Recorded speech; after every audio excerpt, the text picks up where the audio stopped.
आखिरी किनारे के बारे में सुना है, जहां आज भी एक ऐसी दीवार खड़ी है जो इंसानियत को एक बहुत बड़ी तबाही से रोके हुए है। ये कोई मामूली ईंटों या पत्थरों की दीवार नहीं है, ये वो दीवार है जिसे लोहे के बड़े-बड़े टुकड़ों और पिघले हुए तांबे से तामीर किया गया था। इस दीवार के पीछे हजारों सालों से एक ऐसी मखलूक कैद है जो अगर आज बाहर निकल आए तो जमीन का सारा पानी पी जाए और हर जी रूह को खत्म कर दे। आज की जदीद टेक्नोलॉजी, सैटेलाइट्स और रेडार्स के बावजूद ये दीवार इंसानी आंख से ओझल है। ये कहाँ है, इसे किसने बनाया और इसके टूटने का वक्त क्या है? ये दास्तान सिकंदर आजम की नहीं है, ये कहानी है उस अजीम बादशाह की जिसे कुरान ने जुल्करनैन कहा। वो मुसाफिर जिसने सूरज के डूबने और निकलने की जगहों को अपनी आंखों से देखा और जिसने लोहे और आग का इस्तेमाल करके तारीख का सबसे बड़ा कैद खाना तामीर किया। तारीख में कई बादशाह गुजरे हैं जिन्होंने दुनिया फतह की, मगर जुल्करनैन जैसा कोई न था। अल्लाह ने सूरह कहफ में उनका जिक्र एक ऐसे हुक्मरान के तौर पर किया है जिसे ज़मीन पर हर तरह के असबाब और ताकत अता की गई थी। उनका सफ़र किसी तख्त, ताज या हीरे जवाहरात के लिए नहीं था, बल्कि ज़मीन पर अदल और इंसाफ कायम करने के लिए था।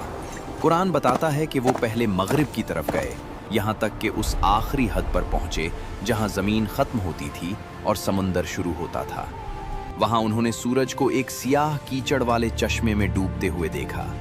फिर वो मशरिक़ की तरफ गए, जहाँ एक ऐसी कौम थी जिनके पास सूरज की तपिश से बचने के लिए कोई इमारत या साया न था।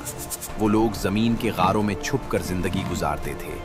मगर उनका तीसरा सफ़र सबसे ज़्यादा पुरअसरार और खौफनाक था।